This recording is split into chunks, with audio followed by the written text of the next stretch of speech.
So ಇವತ್ತೊಂದು ತುಂಬಾ interesting topic ತಗೊಂಡ್ ಬಂದಿದೀವಿ. ಸೊ ಬಹುಶಃ ತುಂಬಾ ಜನಕ್ಕೆ ಇದು ಗೊತ್ತಿರಲ್ಲ. ರೀಸೆಂಟ್ಲಿ ನ್ಯೂಸ್ ಪ್ರಕಾರ ಮುಖೇಶ್ ಅಂಬಾನಿ ಮತ್ತೆ ಎಲಾನ್ ಮಸ್ಕ್ ಏನಿದ್ದಾರೆ ಇವರಿಬ್ಬರ ಮಧ್ಯ ಸ್ವಲ್ಪ ಕ್ರಾಸ್ ನಡೀತಾ ಇದೆ. ಕ್ರಾಸ್ ಅಂತಂದ್ರೆ ಫೈಟ್ ನಡೀತಾ ಇದೆ ಒಂದು ಬಿಸ್ನೆಸ್ ವಿಷಯಕ್ಕಾಗಿ. ಸೊ ಇವಾಗ ಅದ್ ಏನು ಅದ್ ಅರ್ಥ ಆಗ್ಬೇಕು ಅಂತಂದ್ರೆ ಯಾಕ್ ಆತರ ಪ್ರಾಬ್ಲಮ್ ಆಗಿದೆ ಅವ್ರಿಗೆ ಏನಾಗಿದೆ ಅಂತ ಗೊತ್ತಾಗ್ಬೇಕು ಅಂತಂದ್ರೆ ಫಸ್ಟ್ ಒಂದು ಸ್ವಲ್ಪ ಇನ್ಫಾರ್ಮೇಶನ್ ತಿಳ್ಕೊಬೇಕಿರುತ್ತೆ ನೀವು. ಸೊ ಆ ಇನ್ಫಾರ್ಮೇಶನ್ ತಿಳ್ಕೊಂಡ್ರಿ ಅಂತಂದ್ರೆ ಅವ್ರಿಬ್ರ ನಡುವೆ ಏನಕ್ಕೆ ಆ ತರ ಪ್ರಾಬ್ಲಮ್ ಬಂದಿದೆ ಅನ್ನೋದು ಗೊತ್ತಾಗುತ್ತೆ. ಒಂದ್ ಸಿಂಪಲ್ ಎಕ್ಸಾಂಪಲ್ ಇಂದ ನಾನು ಸ್ಟಾರ್ಟ್ ಮಾಡ್ತೀನಿ. ಸೊ ಇವಾಗ ಜನರಲಿ ಇವಾಗ ಇಂಟರ್ನೆಟ್ಗಳು ನಾವೆಲ್ಲ ಯೂಸ್ ಮಾಡ್ತಾ ಇದೀವಿ, ಮನೆಗೆ ವೈಫೈಗಳು ಹಾಕ್ಸ್ಕೊತಾ ಇದೀವಿ. ಸೊ ಅದೆಲ್ಲ ಹೆಂಗ್ ವರ್ಕ್ ಆಗುತ್ತೆ?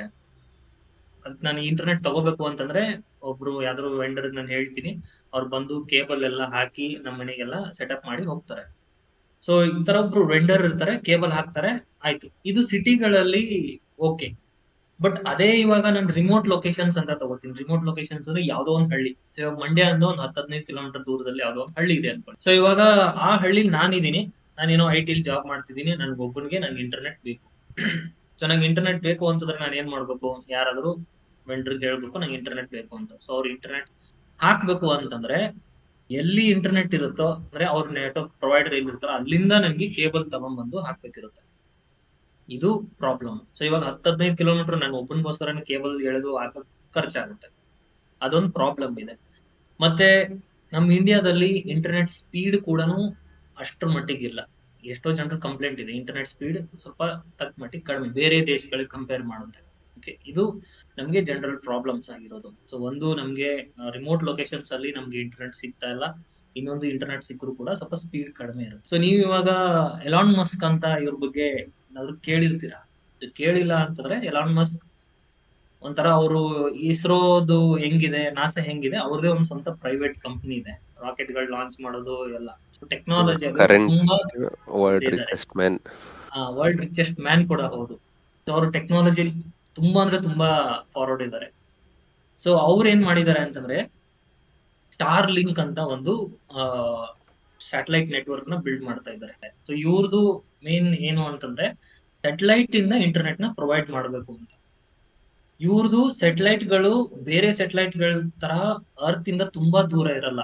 ಇದು ಆಲ್ಮೋಸ್ಟ್ ಏನು ಅಂತಂದ್ರೆ ಇವ್ರು ಬಿಟ್ಟಿರುವಂತ ಒಂದು ಸುಮಾರು ಒಂದು 6,000 ಒಂದು 6,500 ಸ್ಯಾಟಲೈಟ್ಸ್‌ಗಳನ್ನ ಆಲ್ರೆಡಿ ಲಾಂಚ್ ಮಾಡಿದ್ದಾರೆ. ಸೊ ಇವೆಲ್ಲ ನಮ್ ಭೂಮಿಯಿಂದ ಒಂದು 500ರಿಂದ 550 ಕಿಲೋಮೀಟರ್ ದೂರದಲ್ಲಿ ಅಷ್ಟೇ ಇರೋದು ಇವು ಸ್ಯಾಟಲೈಟ್‌ಗಳು.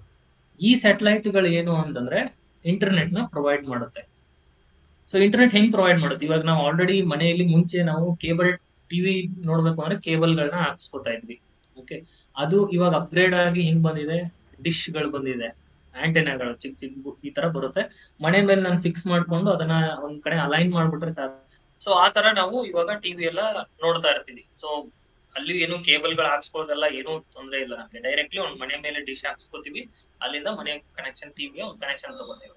ಅದೇ ತರ ಇವಾಗ ನೆಕ್ಸ್ಟ್ ಇಂಟರ್ನೆಟ್ ಕೂಡನು ಬರುತ್ತೆ ಅಂತ ಹೇಳ್ತಿದ್ದಾರೆ. ಓಕೆ. ಸೊ ಅದು ಮೇನ್ ಇವ್ರದ್ದು ಎಲಾನ್ ಮಸ್ಕ್ ಅವ್ರು. ಸೊ ಆ ಒಂದು ಏನ್ ಸಿಸ್ಟಮ್ ಏನಿದೆ ಅದೇ ತರ ಸಿಸ್ಟಮ್‌ನ ಇಂಡಿಯಾಗ್ ತರ್ಬೇಕು ಅಂತ ಪ್ಲಾನ್ ಆಗಿದೆ ಇವಾಗ. ಸೊ ಇಂಡಿಯಾಗ್ ತಗೊಂಡ್ ಬಂದ್ರು ಅಂತಂದ್ರೆ ಆಲ್ರೆಡಿ ಇಂಡಿಯಾದಲ್ಲಿ ಬಿಗ್ ಪ್ಲೇಯರ್ಸ್ ಆಲ್ರೆಡಿ ಇದ್ದಾರೆ. ನೆಟ್ವರ್ಕ್ ಅಲ್ಲಿ ಇವಾಗ ಜಿಯೋ ಆಗಿರ್ಬೋದು, ಏರ್ಟೆಲ್ ಆಗಿರ್ಬೋದು ಈ ತರ ಕಂಪನಿಗಳು. ಇವರೆಲ್ಲ ಏನ್ ಮಾಡಿದ್ದಾರೆ ಅಂದ್ರೆ ಬೇಜಾನ್ ದುಡ್ಡು ಇನ್ವೆಸ್ಟ್ ಮಾಡಿ ಈ ಸ್ಪೆಕ್ಟ್ರಮ್‌ನ ಪರ್ಚೇಸ್ ಮಾಡಿದ್ದಾರೆ. ಸೊ ಯೂಶುವಲಿ ಗವರ್ನಮೆಂಟ್ ಏನ್ ಮಾಡುತ್ತೆ ಸ್ಪೆಕ್ಟ್ರಮ್‌ಗಳನ್ನ ಆಕ್ಷನ್ ಮಾಡ್ತಾರೆ. ಸೊ ಆಕ್ಷನ್ ಅಲ್ಲಿ ಬಿಡ್ ಮಾಡಿ ಇವ್ರು ದುಡ್ಡು ಹಾಕಿ ತಗೋಬೇಕಿರುತ್ತೆ ಆ ಸ್ಪೆಕ್ಟ್ರಮ್‌ಗಳನ್ನ. ಸೊ ಆ ತರ ಈ ಜಿಯೋ ಇವರೆಲ್ಲ ದುಡ್ಡು ಗವರ್ನಮೆಂಟ್‌ಗೆ ಅಷ್ಟೆಲ್ಲ ಇದ್ ಕೊಟ್ಟು ತಗೊಂಡಿದ್ದಾರೆ. ಆಕ್ಷನ್ ಮಾಡಿ ತಗೊಂಡಿದ್ದಾರೆ. ಬಟ್ ಎಲಾನ್ ಮಸ್ಕ್ ಅವ್ರು ಏನ್ ತಗೊಂಡ್ಬರ್ತಿದ್ದಾರೆ ಈ ಟೆಕ್ನಾಲಜಿ ಅದು ಈ ಮುಖೇಶ್ ಅಂಬಾನಿ ಅವ್ರು ಏನಿದ್ದಾರೆ ಅದು ಕೂಡ ಆಕ್ಷನ್ ಹಾಕ್ಬೇಕು ಅಂತ ಹೇಳ್ತಿದ್ದಾರೆ. ಬಟ್ ಗವರ್ನಮೆಂಟ್ ಏನ್ ಮಾಡಿದೆ ಅದನ್ನ ಆಕ್ಷನ್ ಮಾಡಿಲ್ಲ. ಡೈರೆಕ್ಟ್ ಆಗಿ ಎಲಾನ್ ಮಸ್ಕ್‌ಗೆ ಲೈಸೆನ್ಸ್ ಕೊಡಕ್ ನಿಂತಿದೆ. ಸೊ ಇವಾಗ ಡೈರೆಕ್ಟ್ ಆಗಿ ಲೈಸೆನ್ಸ್ ನ ಅವ್ರಿಗೆ ಕೊಟ್ರೆ ಏನಾಗುತ್ತೆ? ಇವ್ರಿಗೆಲ್ಲ ಇವಾಗ ಪ್ರಾಬ್ಲಮ್ ಆಗುತ್ತೆ. ಯಾಕಂತಂದ್ರೆ ಒನ್ಸ್ ಅದು ಬಂದು ಇಂಡಿಯಾದಲ್ಲಿ ಏನಾದ್ರು ಇಂಟರ್ನೆಟ್ ನ ಡಾಮಿನೇಟ್ ಮಾಡಕ್ ಸ್ಟಾರ್ಟ್ ಮಾಡ್ತು ಅಂತಂದ್ರೆ ಇವ್ರಿಗೆಲ್ಲ ನೆಟ್ವರ್ಕ್ ಪ್ರಾಬ್ಲಮ್ ಅಂದ್ರೆ ಇವ್ರದ್ದು ವ್ಯಾಲ್ಯೂ ಡೌನ್ ಆಗಿ ಹೋಗ್ಬಿಡುತ್ತೆ ಅವಾಗ. ಇವ್ರು ಕಾಂಪ್ರಮೈಸ್ ಆಗಕ್ ಸ್ಟಾರ್ಟ್ ಆಗ್ಬೇಕಾಗುತ್ತೆ. ಸೊ ಮುಖೇಶ್ ಅಂಬಾನಿ ಅವ್ರು ಏನ್ ಹೇಳ್ತಿದ್ದಾರೆ ಅಂತಂದ್ರೆ ನಾವು ಎಷ್ಟೊಂದು ದುಡ್ಡು ಖರ್ಚು ಮಾಡಿದೀವಿ, ಎಷ್ಟೊಂದು ಇನ್ವೆಸ್ಟ್ ಮಾಡಿದೀವಿ ಇದ್ರಲ್ಲಿ. ಅದೇನಾದ್ರೂ ಬಂತು ಅಂತಂದ್ರೆ ನಮಗೂ ಪ್ರಾಬ್ಲಮ್ ಆಗುತ್ತೆ. ನಾವು ಲಾಸ್ ಅಲ್ಲಿ ಬರ್ತೀವಿ. ಸೊ ಆಕ್ಷನ್ ಮಾಡಿ ಅದನ್ನ ಆಕ್ಷನ್ ಅಲ್ಲಿ ತಗೊಂಡು ಅದ್ರ ದುಡ್ಡು ಇನ್ವೆಸ್ಟ್ ಮಾಡಿ ಮಾಡ್ಕೊಳ್ಳಿ ಅಂತ ಹೇಳ್ತಿದ್ದಾರೆ. ಬಟ್ ಗೌರ್ಮೆಂಟ್ ಅವರು ಡೈರೆಕ್ಟ್ ಆಗಿ ಎಲಾನ್ ಮಸ್ಕ್ಗೆ ಲೈಸೆನ್ಸ್ ಕೊಡ್ತಾರೆ, ಡೈರೆಕ್ಟ್ ಆಗಿ ಅವರೇ ಎಲ್ಲ ಕಂಟ್ರೋಲ್ ಮಾಡೋ ತರ ಹೇಳ್ತಿದ್ದಾರೆ. ಸೊ ಅದಿನ್ನ ಪ್ರೊಸೀಡ್ ಆಗಿಲ್ಲ, ಬಟ್ ಗೌರ್ಮೆಂಟ್ ನಾವು ಡೈರೆಕ್ಟ್ ಆಗಿ ಲೈಸೆನ್ಸ್ ಕೊಡ್ತೀವಿ ಅಂತಾನೆ ಹೇಳಿದ್ದಾರೆ. ಸೊ ಇದಕ್ಕೋಸ್ಕರನೇ ಎಲಾನ್ ಮಸ್ಕ್ ಮತ್ತೆ ಮುಖೇಶ್ ಅಂಬಾನಿ ಅವ್ರಿಗೂ ನಡೀತಾ ಇರೋದು ಫೈಟು. ಸೊ ಇದು directly Elon Musk and Mukesh Ambani ಅಲ್ಲ, ಬಿಕಾಸ್ ಮುಖೇಶ್ ಅಂಬಾನಿ ತುಂಬಾ ಜಾಸ್ತಿ ಇನ್ವೆಸ್ಟ್ ಮಾಡಿದ್ದಾರೆ ಅಂತ ಅವ್ರಿಬ್ರು ನಡುವೆ ನಡೀತಾ ಇದೆ. But it will impact other network also, ಬೇರೆ ನೆಟ್ವರ್ಕ್ ಅವ್ರಿಗೂ ಇದು ಪ್ರಾಬ್ಲಮ್ ಏನೆ. ಫಸ್ಟ್ ಆಫ್ ಆಲ್ ಸ್ಟಾರ್ಲಿಂಕ್ಗೆ ಯೂಸ್ ಮಾಡಬೇಕಂದ್ರೆ ಇನಿಷಿಯಲ್ ಇನ್ವೆಸ್ಟ್ಮೆಂಟ್ ಬಗ್ಗೆ ಐಡಿಯಾ ಇದೆಯಾ? ಅವ್ರದ್ದು ಡಿಶ್ ಎಷ್ಟು ಬರುತ್ತೆ ಅಂತ? ಹೌದು, ಅವರೊಂದು ಕಿಟ್ ಅಷ್ಟೇ. ಪರ್ಚೇಸ್ ಮಾಡ್ಬೇಕಾಗುತ್ತೆ. ಹೆಂಗೆ ನಾವು ಇವಾಗ ಹ್ಮ್. ಡಿಶ್ ಎಲ್ಲ ಕಿಟ್ ಪರ್ಚೇಸ್ ಮಾಡ್ತೀವಿ, ಒಂದು ರಿಸೀವರ್ ಹ್ಮ್. ಆತರ ಅದೊಂದು ಕಿಟ್ ಪರ್ಚೇಸ್ ಮಾಡ್ಬೇಕಿರುತ್ತೆ ಮತ್ತು ಅವ್ರಿಗೆ. ಯು ಎಸ್ ಅಲ್ಲೇ ಆ ಕಿಟ್ಟು ಅರೌಂಡ್ $300 to $500 ಇನ್ವೆಸ್ಟ್ಮೆಂಟ್ ಇದೆ. ಅಂದರೆ ಅರೌಂಡ್ $300 ಅಂದರೆ ಇಂಟು 100 ಮಾಡಿಬಿಡಿ ರಫ್ಲಿ. ಸೊ 30,000ದಿಂದ 50,000 ಬಸ್ಟ್ ಛತ್ರಿಗೆ ಬೇಕು. ಛತ್ರಿ ಮನೇಲಿ ಡಿಶ್ ಟಿವಿ ಥರ ಹೆಂಗೆ ಹಾಕ್ತೀವಲ್ಲ ಹಂಗೆ ಹಾಕಬೇಕು. ಹ್ಮ್. ಒಂದು. ಎರಡು, ಯು ಎಸ್ ಅಲ್ಲಿ ಯಾಕೆ ವರ್ಕ್ ಆಗುತ್ತೆ ಅಂದರೆ ಯು ಎಸ್ ಅಲ್ಲಿ ಇಂಡಿಯಾದಷ್ಟು ಜನಸಂದಣಿ ಇಲ್ಲ. ಅಂದರೆ ಏನು, ಪರ್ ಸ್ಕ್ವೇರ್ ಕಿಲೋಮೀಟರ್ಗೆ ಎಷ್ಟು ಜನ ಇರ್ತಾರೆ. ಇಂಡಿಯಾದಲ್ಲಿ ಅದು ಸಂಖ್ಯೆ 1,000ದಿಂದ ಲಕ್ಷದ ಗಟ್ಟಲೆ ಹೋಗ್ತಾರೆ, ಡಿಪೆಂಡ್ ಅಪಾನ್ ನೀವು ಒಂದು ಚಿಕ್ಕ ಹಳ್ಳಿಲಿದೆಯಾ ಇಲ್ಲ ಒಂದು ದೊಡ್ಡ ಊರಲ್ಲಿದೆಯಾ ಅಂತ, ಸ್ಕ್ವೇರ್ ಕಿಲೋಮೀಟರ್ ಲೆಕ್ಕದಲ್ಲಿ. ಆದರೆ ಯು ಎಸ್ ಅಲ್ಲಿ ಏನಿದೆ, ಮೋಸ್ಟ್ 80% ಆಫ್ ಯು ಎಸ್ ಏನಿದೆಯಲ್ಲ ಯಾರು ಇರಲ್ಲ, ಖಾಲಿ ಜಾಗ. ಸೊ ಆ ಜಾಗದಲ್ಲಿ ಇಂಟರ್ನೆಟ್ ಸರ್ವಿಸ್ ಬಿಡಿ, ನಿಮ್ಮ ಮೊಬೈಲ್ ಸರ್ವಿಸು ಇಲ್ಲ ಕೆಲವೊಂದು ಕಡೆ, ಹೌದು. ಆಯಿತಾ? ಹೌದು. ಹಾಂ. ಸೊ ಅಲ್ಲಿ ಮುಂಚೆಯಿಂದನೂ ಸ್ಯಾಟಲೈಟ್ ಇಂಟರ್ನೆಟ್ ಸರ್ವಿಸ್ ಪ್ರೊವೈಡ್ ಮಾಡ್ತಿದ್ದಾರೆ, ತುಂಬ ಪ್ರೊವೈಡರ್ಸ್ ಇದ್ದಾರೆ, ಮಾಡ್ತಿದ್ದಾರೆ. ಅಲ್ಲಿ ಎಷ್ಟು ಸ್ಪೀಡು, 1 Mbps 2 Mbps ಸ್ಪೀಡಿಗೆ ಅವರು $200 $300 ಪರ್ ಮಂತ್ ಕೊಡ್ತಿದ್ರು ಅಲ್ಲಿ ಸಿಸ್ಟಮ್ಗೆ. ಸೊ ಅಲ್ಲಿ ಸ್ಟಾರ್ಲಿಂಕ್ ಬಂದಾಗ ಅವರಿಗೆ 50 to 100 Mbps ಸ್ಪೀಡ್ ಕೊಡೋಕ್ಕೆ ಸ್ಟಾರ್ಟ್ ಮಾಡಿದರು ಸ್ಟಾರ್ಲಿಂಕು. ಪ್ಲಸ್ ಕಾನ್ಫಿಗರೇಬಲ್ ಛತ್ರಿ ಸಿಸ್ಟಮ್ ಕೊಟ್ರಲ್ಲ, ಮೂವೇಬಲ್ ಆಯಿತು ಅವ್ರಿಗೆ. ಸೊ ಅದು ಒಂದು ಬೆನಿಫಿಟ್. ಅವ್ರೇನು ಪ್ರೈಸ್ ಕಮ್ಮಿ ಚಾರ್ಜ್ ಮಾಡ್ತಿಲ್ಲ, ಅಲ್ಲೂ 100 to 150 ಸ್ಟಾರ್ಲಿಂಕು ಚಾರ್ಜ್ ಮಾಡ್ತಿದ್ದಾರೆ. ಆದರೆ ಸ್ಪೀಡು ಆಮೇಲೆ ಇದು ಯೂಸಬಿಲಿಟಿ ಏನು ಎಷ್ಟು ಚೆನ್ನಾಗಿದೆಯಲ್ಲ, ಆ ಬಾಕಿಗಿಂತ ತುಂಬ ಚೆನ್ನಾಗಿದೆ. ಯಾಕಂದರೆ ಆಗಲೇ ಮೆನ್ಷನ್ ಮಾಡ್ದಂಗೆ ಸ್ಯಾಟಲೈಟ್ ಸ್ವಲ್ಪ ಕೆಳಗಡೆ ಇದೆ, ಆಮೇಲೆ ಒಂದು ಸ್ಯಾಟಲೈಟ್ ಇಲ್ಲ. ದೇರ್ ಆರ್ ಏನಂತಾರಲ್ಲ, ಒಂದು ಪೂರ್ತಿ ಒಂದು ಮೆಶ್ ಆಫ್ ಸ್ಯಾಟಲೈಟ್ಸ್ ಬರ್ತವೆ. ಹಾಂ, ಮೆಶ್ ಆಫ್ ಬರುತ್ತೆ. ಸೊ ಒಂದು ಸ್ಯಾಟಲೈಟ್ ನಿಮ್ದು ಹೋಯ್ತು ಅಂದರೆ ಇನ್ನೊಂದು ಸ್ಯಾಟಲೈಟ್ ನಿಮ್ಮ ರೇಂಜಲ್ಲಿ ಬಂದೇ ಇರುತ್ತೆ. ಸೊ ಇದರಿಂದ ಅವೈಲಬಿಲಿಟಿ ಚೆನ್ನಾಗಿದೆ. ಆದರೆ ಇಂಡಿಯಾದಲ್ಲಿ ಏನಿದೆ, ಅಲ್ಲೇನು ಪ್ರಾಬ್ಲಮ್ ಆಗುತ್ತೆ, ಈಗ ಯೋಚನೆ ಮಾಡಿ, ಒಂದು ಏರಿಯಾದಲ್ಲಿ 4 ಜನ ಇರ್ತಾರೆ, ಅವ್ರಿಗೋಸ್ಕರ ಒಂದು ಟವರ್ ಹಾಕೋಕ್ಕಾಗತ್ತಾ? ಹಾಕೋಕ್ಕಾಗಲ್ಲ ತಾನೆ. ಅವ್ರ ಮೊಬೈಲು ಅವ್ರದ್ದು ಏನೇನು ನೆಟ್ವರ್ಕ್ ಯು ಎಸ್ ಪ್ರೊವೈಡರ್ಸ್ ಇದೆ ಅಲ್ಲಿ ಹಾಕೋಕ್ಕಾಗಲ್ಲ. 4 ಜನಕ್ಕೋಸ್ಕರ ಯಾರು ಟವರ್ ಹಾಕ್ತಾರೆ? ಸೊ ಅಲ್ಲಿ ಮೊಬೈಲ್ ನೆಟ್ವರ್ಕು ಬಂದಿಲ್ಲ. ಸೊ ದೆರ್ ಈಸ್ ಕಮ್ಯುನಿಕೇಷನ್ ಮಾಡಬೇಕು ಅಂದರೆ ಏನು ಆಪ್ಷನ್ನೇ ಇಲ್ಲ. ಸೊ ಅಂಥ ಜಾಗದಲ್ಲಿ ಸ್ಟಾರ್ಲಿಂಕ್ ವರದಾನವಾಗಿ ಬರುತ್ತೆ ಅಲ್ಲಿ ಯು ಎಸ್ಗೆ. ಆದರೆ ಇಂಡಿಯಾದಲ್ಲಿ ಜನಾನೇ ಎಷ್ಟಿದ್ದೀವಲ್ಲ, ಸೊ ಎಲ್ಲ ಸ್ಪೇಸಸ್ 95% ಇಂಡಿಯಾದ್ದು ಕವರೇಜ್ ಆಗಿದೆ ನೆಟ್ವರ್ಕ್ಗೆ. ಎಕ್ಸ್ಟ್ರೀಮ್ ಪ್ಲೇಸಸ್ ಸ್ವಲ್ಪ ಬಿಟ್ಟರೆ ಎಲ್ಲ ಕಡೆ ಕವರ್ ಇದೆ. ಸೊ ಒಂದು ಚಿಕ್ಕ ಹಳ್ಳಿಲೂ ಈಗ ಕರೆಂಟ್ಲಿ 4G ಆದರೂ ಒಂದು ಲೆವೆಲಿಗೆ ಬರ್ತಾ ಇದೆ. ಅಂದರೆ ನೀನೇನೋ ಒಂದು ಕಂಪ್ಯೂಟ್ರಲ್ಲಿ ಒಂದು ಸ್ವಲ್ಪ ಸರ್ಚ್ ಮಾಡಬೇಕು ಅಂದರೂ ಒಂದು ಲೆವೆಲಿಗೆ ನಿಮ್ಗೆ ಇಂಟರ್ನೆಟ್ ಸಿಗುತ್ತೆ, ಕಮ್ಯುನಿಕೇಷನ್ ಸಿಗುತ್ತೆ, ಇಂಟರ್ನೆಟ್ ಸಿಗುತ್ತೆ. ಸೊ ಇಲ್ಲಿ ಜನರಲ್ ಪಬ್ಲಿಕ್ ಏನಿರ್ತಾರಲ್ಲ ಅವ್ರಿಗೆ ಇದು ಅಪ್ಲೈ ಆಗಲ್ಲ. ಈಗ ಹೊಡೆದಾಟ ಇರೋದು ಇದು ಜನರಲ್ ಪಬ್ಲಿಕ್ ಸ್ಪೇಸಲ್ಲಿ ಅಲ್ಲ, ಕಮರ್ಷಿಯಲ್ ಯೂಸೇಜಲ್ಲಿ. ಕಮರ್ಷಿಯಲ್ ಯೂಸೇಜ್ ಒಂದು ರೀಸೆಂಟಾಗಿ ಒಬ್ಬರು ನೇವಿದವರೇ ಹೇಳಿದರು, ಅವ್ರ ಶಿಪ್ಪಲ್ಲಿ ಅವರಿಗೆ ದಿನಕ್ಕೆ 100 MB 200 MB ಇಲ್ಲ ಮಂತ್ಲಿಗೆ 1.5 GB ಕೊಡ್ತಾರಂತೆ ಅಷ್ಟೇ, ಅದರಲ್ಲೇ ಮಾಡಬೇಕು, ಆಪ್ಷನ್ ಇಲ್ಲ ಅಂತ. ಸೊ ಅವ್ರು ಹೇಳಿದ್ರು ಸ್ಟಾರ್ಲಿಂಕ್ ಅಂಥವ್ರಿಗೆ ಸ್ಟಾರ್ಲಿಂಕ್ ಯೂಸ್ಫುಲ್ ಆಗುತ್ತೆ, ನೇವಿ ಫಾರ್ ಎಕ್ಸಾಂಪಲ್. ಆದರೆ ಸ್ಟಾರ್ಲಿಂಕ್ ಅನ್ನೋ ಒಂದು US ಕಂಪ್ನಿಯಿಂದ ಅವರು ನೆಟ್ವರ್ಕ್ ಪ್ರೊವೈಡಿಂಗ್ ತೊಗೊಂಡ್ರೆ ಸೆಕ್ಯೂರಿಟಿ ಥ್ರೆಟ್ ಆಗುತ್ತೆ. ಸೊ ಅದಕ್ಕೆ ಅಂಥ ಟೈಮಲ್ಲಿ ಈಗ ನಮ್ಮದು ಓನ್ ಇಂಡಿಯನ್ ರಿಲಯನ್ಸಿಂದ ಅಥವಾ ಜಿಯೋದಿಂದ ಬಂತು ಅಂದರೆ that is a for better option. So ಅದಕ್ಕೆ ಹೊಡೆದಾಟ ನಡೀತಿದೆ. ಮೋಸ್ಟ್ಲಿ ಅದನ್ನು ಸ್ವಿಚ್ ಆದ್ರೂ ಆಗ್ಬೋದು. ಆದರೆ ಕರೆಂಟ್ಲಿ ಸ್ಟಾರ್ಲಿಂಕ್ ಒಂದೇ ಇರೋದು ಈ ಲೆವೆಲ್ಗೆ ಚೆನ್ನಾಗಿ ಪ್ರೊವೈಡ್ ಮಾಡ್ತಾರೆ, ಅಂದರೆ ಮೂವ್ಮೆಂಟು ಪ್ಲಸ್ ನೆಟ್ವರ್ಕು. ಈಗ ಉಕ್ರೇನ್ ಯುದ್ಧ ನಡೀತಿದೆಯಲ್ಲ, ಅಲ್ಲೂ ಪ್ರೊವೈಡ್ ಮಾಡಿದ್ದಾರೆ ಸ್ಟಾರ್ಲಿಂಕ್ ಸರ್ವಿಸಸ್. ಅವ್ರು ಫ್ರೀಯಾಗಿ ಪ್ರೊವೈಡ್ ಮಾಡಿದ್ದಾರೆ ಫ್ರಮ್ US ಸೈಡ್ ಅಂತ. US ಪೇಮೆಂಟ್ ಗೌರ್ಮೆಂಟ್ ಪೇ ಮಾಡ್ತಿತ್ತು, ಪ್ರೊವೈಡ್ ಮಾಡಿದರು. ಅದು ನ್ಯೂಸಲ್ಲಿತ್ತು, ಹುಡುಕಿದ್ರೆ ಸಿಗುತ್ತೆ. ಸೊ ಆದರೆ ಕರೆಂಟ್ಲಿ ಇದು ಜನರಲ್ ಪರ್ಪಸ್ ಅಥವಾ ಜನರಲ್ ಪಬ್ಲಿಕ್ಕಿಗೆ ಅಲ್ಲ ಕರೆಂಟ್ಲಿ, ಈ ಕರೆಂಟ್ ಸಿಚುವೇಷನಲ್ಲಿ. ಇನ್ನೊಂದು 10 ವರ್ಷದಲ್ಲಿ ಬರ್ಬೋದು, ಯಾರಿಗೆ ಗೊತ್ತು. ಆದರೆ ಕರೆಂಟ್ಲಿ ಇಲ್ಲ. ಇದು ಹೊಡೆದಾಟ ಇರೋದೆಲ್ಲ ಪ್ರೈವೇಟ್ ಸೆಕ್ಟರಲ್ಲಿ ಮೋಸ್ಟ್ಲಿ. ಇನ್ನೊಂದೇನು ಅಂತಂದರೆ ಈ ಕರೆಂಟ್ ಇರೋ ನೆಟ್ವರ್ಕ್ಸ್ ಸ್ಯಾಟಲೈಟ್ ನೆಟ್ವರ್ಕ್ಸ್ ಯಾವುದೂ ಇಲ್ಲ ಇಂಡಿಯಾದಲ್ಲಿ. ಹ್ಞೂ. ಈಗ ಒಂದು ಕೇಬಲ್ ಪ್ರಾಬ್ಲಮ್ ಆಯಿತು ಅಂದರೆ ಒಂದು ಪೂರ್ತಿ ಅಷ್ಟು ಏರಿಯಾಗೆ ಹೋಗ್ಬಿಡುತ್ತೆ, ನೆಟ್ವರ್ಕೇ ಹೋಗ್ಬಿಡುತ್ತೆ. ಕರೆಕ್ಟ್. ಈಗ ಸ್ಟಾರ್ಲಿಂಕ್ ಬಂತು ಅಂದರೆ ಇದೊಂದು ಅಡ್ವಾಂಟೇಜು. ಪ್ಲಸ್ ಈ ಮುಖೇಶ್ ಅಂಬಾನಿ ಅವ್ರು ಏನು ಕಂಪ್ಲೇಂಟ್ ಮಾಡಿದಾರಲ್ಲ ಗೌರ್ಮೆಂಟ್ಗೆ ಸ್ಪೆಕ್ಟ್ರಮ್ ಆ್ಯಕ್ಷನ್ ಆಗಬೇಕು ಅಂತ, ಅದು ಸ್ಪೆಕ್ಟ್ರಮ್ ಆ್ಯಕ್ಷನ್ನು ಈ ಲೋಕಲ್ ಟವರ್ಸ್ಗೆ ಮಾತ್ರ ಇರೋದು. ಹ್ಮ್. ಡೈರೆಕ್ಟ್ ಸ್ಯಾಟಲೈಟ್ ಥ್ರೂ ಹೌದು. ಕಮ್ಯುನಿಕೇಷನ್ಗೆ ಯಾರು ಸ್ಪೆಕ್ಟ್ರಮೇ ಇಲ್ಲ ಅದಕ್ಕೆ. ಆದರೆ ಕರೆಕ್ಟಾಗಿ ಹೇಳ್ಬೇಕಂದ್ರೆ ಈಗ ಇಲಾನ್ ಮಸ್ಕು ಇಂಡಿಯಾದಲ್ಲಿ ಡೈರೆಕ್ಟ್ ಬಂದು ಎಂಟ್ರಿ ಕೊಟ್ಬಿಟ್ರೆ ಇಟ್ಸ್ ಅ ಪ್ರಾಬ್ಲಮ್ ಅಲ್ಲ ಇವ್ರಿಗೆ, ರಿಲಯನ್ಸ್ಗೆ. ಯಾಕಂದರೆ ಅವರು ಇನ್ವೆಸ್ಟ್ಮೆಂಟ್ ಮಾಡಿದ್ದಾರೆ. ನನಗೆ ಅನ್ಸೋ ಮಟ್ಟಿಗೆ ಈಗ ಜನರಲ್ ಸ್ಪೇಸಲ್ಲಿ ಇನ್ನೂ ಅವ್ರಿಗೇನೂ ಥ್ರೆಟ್ ಇಲ್ಲ. ಆದರೆ ಕಮರ್ಷಿಯಲ್ ಆಪ್ರೇಷನ್ನು ಇಂಡಿಯಾದಲ್ಲಿ ದೊಡ್ಡ ಲೆವೆಲ್ಗೆ ಇದೆ, ಆಯಿತಾ. ಹ್ಮ್. ಈ ಕೆಲವೊಂದು ಅನ್ರೀಚಬಲ್ ಜಾಗದಲ್ಲಿ ಇರ್ತಾವೆ, ಮೈನಿಂಗ್ ಜಾಗದಲ್ಲಿ ಅಂತ ಇಟ್ಕೋ. ಕೆಲವೊಂದು ಕಡೆ ನೆಟ್ವರ್ಕ್ ಇಂಡಿಯಾದಲ್ಲೂ 5% ಏರಿಯಾಸ್ ಇದ್ದಾವೆ, ಅಲ್ಲಿ ಅವ್ರು ಚೆನ್ನಾಗಿ ಮಾಡ್ಕೋಬೋದು, ಯುಟಿಲೈಸ್ ಮಾಡ್ಕೋಬೋದು ಇನ್ವೆಸ್ಟ್ಮೆಂಟ್ಸ್ ಇಲ್ಲಿಂದ. ಫಾರ್ ಎಕ್ಸಾಂಪಲ್ ಅದಾನಿ ಹೋದ ವರ್ಷ ಇದಾಯಿತು, ಅದಾನಿ ಅವ್ರದ್ದು ಇದು 5G ಇದು ಆಪ್ಷನ್ ಆದಾಗ ಅದಾನಿ ಕಡೆಯಿಂದ ದೇ ಪರ್ಚೇಸ್ ಸಮ್ ಸ್ಪೆಕ್ಟ್ರಮ್. ಎಲ್ಲರೂ ಸ್ಪೆಕ್ಯುಲೇಷನ್ ಬಂದಿತ್ತು ಮೊಬೈಲ್ ಲಾಂಚ್ ಮಾಡ್ತಿದ್ದಾರೆ ಅಂತ. ಇಲ್ಲ, ಅವ್ರು ತಮ್ಮದು ಪೋರ್ಟ್ ಆರ್ಗನೈಸೇಷನ್ ಮಾಡೋಕ್ಕೆ ಸ್ಪೆಕ್ಟ್ರಮ್ ಮಾಡಿ ಅವ್ರು ತಮ್ಮದೇ ಒಂದು ಕಮ್ಯುನಿಕೇಷನ್ ನೆಟ್ವರ್ಕ್ ಮಾಡ್ಕೊಳಕ್ಕೆ ಮಾಡಿದ್ದಾರೆ, ಬೇರೆದವ್ರ ಮೇಲೆ ಡಿಪೆಂಡೆನ್ಸಿನೇ ಬೇಡ ಅಂತ. ಸೆಟ್ಲೈಟು ಭಯಂಕರ ಅನ್ರಿಲಯಬಲ್. ಫಸ್ಟ್ ಆಫ್ ಆಲ್ ಸೆಟ್ಲೈಟ್ನ ರಿಲಯಬಲ್ ಕನೆಕ್ಷನ್ ಅಂತ ಮಾಡ್ಕೋಬೇಡಿ, ಇಟ್ಸ್ ನಾಟ್. ಯಾಕೆ ಅಂತಂದರೆ ವೆದರ್ ಮೇಲೆ ಡಿಪೆಂಡ್ ಆಗುತ್ತೆ. ಹಳೇದಂತರೂ ವೆದರ್ ಮೇಲೆ ಡಿಪೆಂಡೆಂಟ್ ಇತ್ತು. ವೆದರ್ ಕೆಟ್ಟದಾಗಿತ್ತು ಅಂದರೆ it may not be possible. ಈಗ ಇಲಾನ್ ಮಸ್ಕ್ ಬೆನಿಫಿಟ್ ಏನಾಯಿತು, ಸ್ಟಾರ್ಲಿಂಕದ ಬೆನಿಫಿಟ್ ಏನಾಯಿತು ಅಂದರೆ ಅವರು ಕೆಳಗಡೆ ಬಂದಿದ್ದಾರೆ ಒಂದು ಸ್ವಲ್ಪ.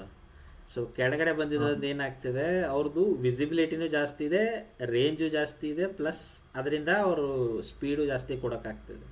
ಜಿಯೋದವ್ರು ಒಳ್ಳೆ ಕೆಲಸ ಏನು ಮಾಡಿದ್ರು ಅಂದರೆ ಒಂದು ಚಿಕ್ಕ ಹಳ್ಳಿಗೂ ಮಾಡಿಬಿಟ್ಟಿದ್ದಾರೆ. ಆಲ್ಮೋಸ್ಟ್ ಎಲ್ಲೆಲ್ಲಿ ರಿಕ್ವೆಸ್ಟ್ ಅವ್ರಿಗೆ ಅನ್ಸುತ್ತಲ್ಲ ಈಗ ರಿಕ್ವೆಸ್ಟ್ ಇದೆ ಅಲ್ಲಿ ಎಲ್ಲ ಕಡೆ ಹಾಕ್ಬಿಟ್ಟಿದ್ದಾರೆ. ಸೊ ಅವ್ರದ್ದು ಕನೆಕ್ಷನ್. ಅವರು ಜಿಯೋದವ್ರು ಹಾಕಿದ್ದಲ್ಲ, ಪರ್ಚೇಸ್ ಮಾಡಿದ್ದು, ಲೈಕ್ ಲೀಸಿಗೆ ತಗೊಂಡಿದ್ದು BSNL. ಹಾಂ, ಏನೋ ಒಂದು BSNL ನೆಟ್ವರ್ಕ್ಸ್ ಇತ್ತು ಎಲ್ಲ ಹಳ್ಳಿಗೂ. ಜಿಯೋದವ್ರು ಏನು ಬಂದರು, ಅವ್ರಿಗೆ BSNLಗೆ 4G ಕೊಡಲಿಲ್ಲ. ಸೊ ಅವ್ರದ್ದು ಕೊಡ್ಲಿಲ್ವಾ, ಇವ್ರು ಆಪ್ಷನ್ಗೆ ಬರಲಿಲ್ವಾ, ಅದು ಕ್ವಶನ್ ಇದೆ. 4G ಆಕ್ಷನ್ ಫಸ್ಟ್ ಜಿಯೋದವರೇ ಪರ್ಚೇಸ್ ಮಾಡಿಟ್ಟಿದ್ರಲ್ಲ. ಆದ್ರೆ ಈಗ ಇದು BSNL 4G ಇಲ್ಲ, ಡೈರೆಕ್ಟ್ 5G. ಅವ್ರದ್ದು 5G ನೆಟ್ವರ್ಕೇ ಇಲ್ಲ ಈಗ 4G ಅಷ್ಟೇ. ನೀವು 5G ರೆಡಿ ಸಿಮ್ ಅಂತ ತಗೋ, 4G ಬರೋದು ಪ್ರಾಬ್ಲಮ್ ಇದೆ, 3Gಯಲ್ಲಿ ಓಡಾಡ್ತಿರುತ್ತೆ 3G ಮ್ಯಾಕ್ಸಿಮಮ್. ಬರುತ್ತೆ. ಅವ್ರದ್ದು 4Gನೂ ಅಷ್ಟಿಲ್ಲ. ಸೊ ಅದಕ್ಕೆ ಏನು ಮಾಡಿದ್ರು, ಜಿಯೋ ಬಂದು ಅವ್ರದ್ದು ಟವರ್ ನೆಟ್ವರ್ಕ್ಸ್ ಎಲ್ಲೆಲ್ಲಿತ್ತು ಲೀಸ್ ಥರ ಏನೋ ಪರ್ಚೇಸ್ ಮಾಡಿದ್ರು. ಆಮೇಲೆ ಕೆಲವೊಂದು ಸ್ಟೇಟಲ್ಲಿ BSNL ಪ್ರೈವೇಟ್ ಆಗಿದೆ, ಅದು ಸ್ಟೇಟ್. ಮಹಾರಾಷ್ಟ್ರದಲ್ಲಿ. ಹಾಂ, ಎಮ್ ಟಿ ಎನ್ ಎಲ್ ಮತ್ತೆ ಡೆಲ್ಲಿ ಎಲ್ಲೇನೋ ಪ್ರೈವೇಟ್ ಓನ್ಡ್. ಓಕೆ, ನೋಡೋಣ ಏನೇನಾಗುತ್ತೆ ಅಂತ ಇಂಡಿಯಾದಲ್ಲಿ ನೆಕ್ಸ್ಟ್. ನೋಡೋಣ, ಪ್ರೊಸೀಡಿಂಗ್ಸ್ ನೋಡೋಣ. ಇದು ಫೈಟ್ ಫಾರ್ ದ ಫ್ಯೂಚರ್ ಅಷ್ಟೇ. ಕರೆಂಟ್ಲಿ ಇಬ್ಬರಿಗೂ ಏನೂ ಪ್ರಾಫಿಟ್ ಲಾಸ್ ಏನೂ ಇಲ್ಲ ಕರೆಂಟ್ ಸಿಚುವೇಶನಲ್ಲಿ. ಇಲಾನ್ ಮಸ್ಕಿಗೆ ಪ್ರಾಫಿಟ್ ಇದೆ, ಯಾಕಂದರೆ ಅವ್ರ ಸೆಟಲೈಟ್ ಸುತ್ತಾ ಇದ್ದಾವೆ, ಬೇಕನ್ನು ಬ್ಯಾಡನ್ನು ಅವ್ರು ಸುತ್ತಾ ಇದ್ದಾವೆ, ಇಂಡಿಯಾ ಕವರ್ ಆಲ್ರೆಡಿ ಬೇರೆ ಮಾಡಿ. ದೇಶದಲ್ಲಿ ಇದೆ. ಹಾಂ, ಅಲ್ಲ, ಅವು ಬೇಸಿಕಲಿ ಸೆಟಲೈಟ್ಸ್ ರೊಟೇಟ್ ಮಾಡ್ತಾನೆ ಇದ್ದಾವೆ, ಇಂಡಿಯಾ ಮೇಲೂ ಹೋಗ್ತವೆ. ಸೊ ಅಲ್ಲೂ ಪ್ರೊವೈಡ್ ಮಾಡಿದರೆ ಅವ್ರ ಬ್ಯಾಂಡ್ ವಿಡ್ತ್ ಯುಟಿಲೈಸೇಷನ್ ಆಗುತ್ತೆ ಅಷ್ಟೇ, ಮತ್ತೇನಿಲ್ಲ. ಸೊ ಅವ್ರದ್ದು ಪ್ಲ್ಯಾನ್ ಅದಿರೋದು, ಯಾಕಂದರೆ ಅವ್ನ ಪ್ಲ್ಯಾನ್ ಇರೋದೇ ಅದು. ಈಗ ಅರೌಂಡ್ 3600 ಸೆಟಲೈಟ್ಸ್ ಬೇಕು ಅವ್ರಿಗೆ ಕವರ್ ಮಾಡೋಕ್ಕೆಲ್ಲ. ಸೊ ಅವ್ರು ಅದಕ್ಕೆ ಅದನ್ನ ಸ್ಪೇಸ್ ಎಕ್ಸ್ ರಾಕೆಟ್ ಡೆವಲಪ್ ಮಾಡಿದೆ, ಅದಕ್ಕೆ ಹೊರಗಡೆ ಲಾಂಚ್ ಮಾಡೋಕೆ ಹೋದರೆ ಅವ್ರು ಈಗ ರಿಚೆಸ್ಟ್ ಇದಾರಲ್ಲ, ಡೈರೆಕ್ಟ್ ಪೂರಸ್ಟಿಗೆ ಬಂದುಬಿಡ್ತಿದ್ರು ಅವ್ರು ನಿಜವಾಗ್ಲೂ ಅಷ್ಟು ಖರ್ಚಾಗುತ್ತೆ. ಸೊ ಅವರು ಅದಕ್ಕೆ ಸೆಟಲೈಟ್ಸ್ ತಾವೇ ಲಾಂಚ್ ಮಾಡ್ತಿದ್ದಾರೆ. So that's one good thing. And ಅದಕ್ಕೆ ಇನ್ನೊಂದು ಪ್ರಾಬ್ಲಮ್ ಆಗ್ತಿದೆ ಎನ್ವೈರ್ಮೆಂಟಲ್. ಏನಂದರೆ ಈಗ ತುಂಬ ಜನ ಈ ತಾರಾಮಂಡಲನೆಲ್ಲ ಅಬ್ಸರ್ವ್ ಮಾಡ್ತಾರೆ ಗೊತ್ತಾ, ಅಬ್ಸರ್ವೇಟರೀಸ್ ಇರ್ತಾವೆ ಗೊತ್ತಾ. ಈ ಸೆಟಲೈಟ್ಸ್ ಎಲ್ಲ ಅದು ಅಫೆಕ್ಟ್ ಮಾಡೋಕ್ಕೆ ಸ್ಟಾರ್ಟ್ ಮಾಡ್ತಿದ್ದಾವೆ. ಅಂದರೆ ಅವ್ರು ಒಂದು ಸ್ಟಾರ್ನ ಅಬ್ಸರ್ವ್ ಮಾಡಿ ಒಂದೇನೋ ಲೊಕೇಶನ್ ನೋಡ್ತಿರ್ತಾರೆ ಏನೋ ಒಂದು ಸ್ಪೆಷಲ್ಗೋಸ್ಕರ. ಆದರೆ ಈ ಸೆಟಲೈಟ್ಸ್ ಎಲ್ಲ ಅದ್ರ ಮುಂದೆ ಹೋಗೋಕ್ಕೆ ಸ್ಟಾರ್ಟ್ ಆಗ್ತಿದೆ. ಇಲ್ಲ, they are more brighter than, ಜಾಸ್ತಿ ಬೆಳಕು ಬಿಡ್ತಾವೆ ಕಂಪೇರ್ ಟು ಅವ್ರು ಅಬ್ಸರ್ವ್ ಮಾಡ್ತಿರೋ ತಾರಾಮಂಡಲನ ಇಟ್ಕೊಳ್ಳಿ. ಸೊ ಅದರಿಂದ ಏನಾಗ್ತಿದೆ, they are not able to observe it properly. So ಇನ್ನೊಂದು ನಾನು ನೋಡಿದ ಪ್ರಕಾರ ಸೆಟಲೈಟ್ಗೆ ಇಷ್ಟು ವರ್ಷ ಅಂತ ಇರುತ್ತೆ, ಅಷ್ಟು ವರ್ಷ ಆದಮೇಲೆ ಅದೇನೋ ಎಕ್ಸ್ಪೈರ್ ಆಗುತ್ತೆ ಲೈಫ್. ಸೊ ಸೊ ಅದೆಲ್ಲ ಸ್ಪೇಸಲ್ಲಿ ಏನಾಗಿದೆ, ಫುಲ್ಲು ಜಂಕ್ ಆಗ್ಬಿಟ್ಟಿದೆ ಅಂತ. ಹೌದು. ಅದು ಒಂದೊಂದು ಮೆಟಲ್ ಪೀಸ್ ಆಗಿರಲಿ, ಸ್ಯಾಟಲೈಟ್ ಆಗಿರಲಿ, 10,000 km/h ಸ್ಪೀಡಲ್ಲಿ ಟ್ರಾವೆಲ್ ಮಾಡ್ತಿರುತ್ತೆ. ಸೊ ಅದೇನಾದರೂ ಒಂದು ಸೆಟ್ಲೈಟ್ ಬಂದು ಇನ್ನೊಂದು ಸೆಟ್ಲೈಟ್ಗೆ ಅದು ಎಕ್ಸ್ಪೈರ್ ಆಗಿರೋ ಸೆಟ್ಲೈಟು ಅಥವಾ ಏನಾದರೂ ಬಂದು ಹೊಡಿತು ಅಂದರೆ ಸ್ಪೇಸ್ ಎಲ್ಲ ಅಲ್ಲಿ ಫಾಲ್ಟ್. ಹೋಗ್ಬಿಡುತ್ತೆ ಸ್ಪೇಸಲ್ಲಿ. ಸೊ ಅದಕ್ಕೂ ಎಲಾನ್ ಮಸ್ಕು ಒಂದು ಟ್ವೀಟ್ ಮಾಡಿದರು, I will clean all the junk ಅಂತ. ಅದು ಸ್ಪೇಸ್ ಮಾಡಿದ್ರೆ ಒಳ್ಳೇದು. ನಿಜವಾಗ್ಲೂ ಹೇಳ್ಬೇಕಂದ್ರೆ ನಾಸಾ ಟ್ರ್ಯಾಕ್ ಮಾಡುತ್ತೆ ಕರೆಂಟ್ಲಿ. ನಾಸಾ ಪ್ರತಿಯೊಂದು ವಸ್ತು ಸಣ್ಣ ಒಂದು ಬೋಲ್ಟ್, ಯಾಕಂದರೆ ಅವರು ಸ್ಪೇಸ್ ಎಕ್ಸ್ ಮಾಡಬೇಕಾದ್ರೆ ಇಕ್ವಿಪ್ಮೆಂಟ್ಸು ಬೋಲ್ಟನ್ನು ಜಾರು ಬಿದ್ದಿದ್ದಾವೆ ಸಿಚುವೇಶನ್ ಆಗಿದೆ.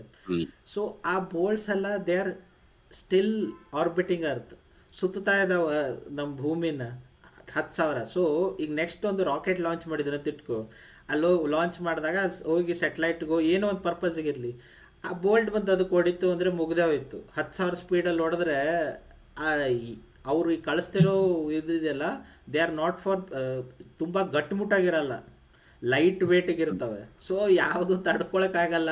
ಆ ಒಂದು ಬೋಲ್ಟಿಂದ ಏನಾದರೂ ಹೊಡೆದ್ರೆ ಲಕ್ಷಾಂತರ ಪೀಸಸ್ ಆಗ್ತವೆ. ಇದ್ದಿರೋ ಸೆಟ್ಲೈಟ್ ಸಿಸ್ಟಮೇ ಡಮ್ ಅನ್ನಿಸ್ತವೆ.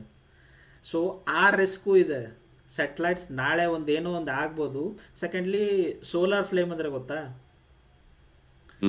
ಸೂರ್ಯನಿಂದ ಮೇಲಿನ ಮೇಲೆ ಒಂದು ಸೋಲಾರ್ ಫ್ಲೇಮ್ ಅಂತ ಏನೋ ಒಂದು ಅಲೆ ಥರ ಬರುತ್ತೆ. ಆ ಬಂದಾಗ ಇಲೆಕ್ಟ್ರಾನಿಕ್ಸ್ ಇಕ್ವಿಪ್ಮೆಂಟು ಸ್ವಲ್ಪ ಡ್ಯಾಮೇಜ್ ಆಗ್ತವೆ, ಸೆಟ್ಲೈಟ್ಸ್ ಎಲ್ಲ ಡ್ಯಾಮೇಜ್ ಆಗ್ತವೆ. ಸೊ ಈಗ ಸೆಟ್ಲೈಟ್ಸು ನ್ಯೂಸ್ ಬರ್ತಿರುತ್ತಲ್ಲ, ಸೋಲಾರ್ ಏನೋ ಫ್ಲೇಮ್ ಆಗುತ್ತೆ, ಮೊಬೈಲ್ ನೆಟ್ವರ್ಕ್ ಎಲ್ಲ ಹೋಗ್ಬಿಡುತ್ತೆ ಹೋಗುತ್ತೆ. ಅಂತ. ಮೊಬೈಲ್ ಅದೇ ತರ ಅದೇ ಥರ ಅಂದ್ರೆ ಮೊಬೈಲ್. ನ್ಯೂಸ್ ಅಲ್ಲಿ ಹೇಳ್ತಾರೆ ಆ ತರ. ಆದರೆ ಮೊಬೈಲ್ ನೆಟ್ವರ್ಕ್ ಅಷ್ಟು ಹೋಗಲ್ಲ, ಆದರೆ ಸೆಟ್ಲೈಟ್ಸ್ ಡ್ಯಾಮೇಜ್ ಆಗ್ತವೆ. ಮೇಲಿಂದ ಮೇಲೆ ಇದು ಆಗ್ತಾ ಇರುತ್ತೆ, ರಿಪ್ಲೇಸ್ಮೆಂಟ್ ಕಳಿಸ್ತಾ ಇರ್ತಾರೆ. ಏನಕ್ಕಾಗತ್ತೆ ಅಂದರೆ ಈ ರೀಸನ್ಗೆ. ಸೊ ವೈರ್ಡ್ ಯಾವಾಗಲೂ ಮೋರ್ ರಿಲಯಬಲ್. ವೈರ್ಡ್ಗೂ ಪ್ರಾಬ್ಲಮ್ಸ್ ಇದಾವೆ, ಹೇಳಿದ್ವಲ್ಲ. ಸಮುದ್ರದಲ್ಲಿ ಹಾಕಿರ್ತಾರೆ, ಒಂದು ದೇಶದ ಇಂಟರ್ನೆಟ್ ತೆಗಿಬೇಕು ಅಂದರೆ ಹೋಗಿ ರಾತ್ರಿ ಕಟ್ ಮಾಡಿಸ್ಕೊಂಬನ್ನಿ. ಆದರೆ ಅದು ಒಂದು ದೇಶ ಅಲ್ಲ, ಇನ್ನೊಂದು ದೇಶಕ್ಕೆ, ತುಂಬ ದೇಶಕ್ಕೆ ಅಫೆಕ್ಟ್ ಆಗುತ್ತೆ. ಆದರೆ there is a way. Cut ಮಾಡ್ಬೇಕಾ, ತೆಗೆದುಬಿಡಿ ಅದನ್ನು. ಇಂಡಿಯಾಕ್ಕೂ ಇದೆ, ರೀಸೆಂಟ್ಲಿ ಇಂಡಿಯಾದ್ದು ಇದೆ. ಆದರೆ 2-3 ಕಡೆಯಿಂದ ಈಗ ಅದಕ್ಕೆ ಏನು ಮಾಡ್ತಿದ್ದಾರೆ, 2-3 ಲ್ಯಾಂಡು ಮಾಡಿದ್ದಾರೆ, ಸಮುದ್ರದ್ದು ಮಾಡಿದ್ದಾರೆ. ಸೊ ಟೋಟ್ಲಿ ಇಂಡಿಯಾಕ್ಕಂತೂ ಆಗಲ್ಲ. ಆದರೆ ಓವರ್ ಆಲ್ ಇದೆ, ಆ ಪ್ರಾಬ್ಲಮ್ ಇದೆ. ಈಗ ಒಂದು ದೇಶದ ಯುದ್ಧ ಆಗಿತ್ತಂದರೆ ಕಟ್ ಮಾಡಿಬಿಟ್ರೆ ಮುಗೀತು, ಇಂಟರ್ನೆಟ್ ಕನೆಕ್ಷನ್ ಹೋಗುತ್ತೆ. ಅಂಥ ಟೈಮಲ್ಲಿ ಇದು ಯೂಸ್ ಆಗುತ್ತೆ ಸೆಕೆಂಡರಿ ಆಗಿ. ಸೊ ಅದಕ್ಕೆ ಇದು ಬೆನಿಫಿಟ್ಟು. ಆದರೆ ಇದನ್ನೇ ಪ್ರೈಮರಿ ಮಾಡ್ಕೊಳಕ್ಕಾಗಲ್ಲ. ಸ್ಟಾರ್ ಲಿಂಕ್ ಟೈಪ್ ಸಿಸ್ಟಮ್ಸ್ನ ಪ್ರೈಮರಿ ಮಾಡ್ಕೊಳಕ್ಕಾಗಲ್ಲ. ನೋಡೋಣ ಇನ್ನು 10 ವರ್ಷ ಆದಮೇಲೆ ಏನಾದರೂ ಆಗುತ್ತೆ.